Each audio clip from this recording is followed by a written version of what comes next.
where we see change happening, where we see, the thinking and the praxis of what it means to understand and pick apart and dismantle systems of oppression in a really holistic way. That's coming from feminists in the global South, right?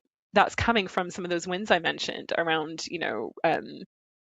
advances in fighting gender-based violence, autonomy and sexual reproductive health, repealing colonial laws that punish queer people. Like, we have seen time and time again that leadership that we really need, that lives in the global South, the feminist and queer movements.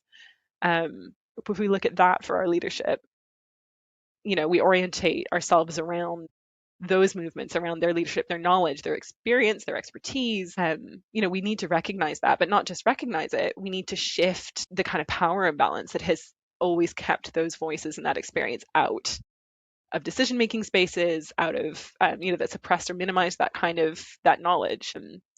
Because it keeps that leadership out of decision-making spaces, but also it excludes them from resources.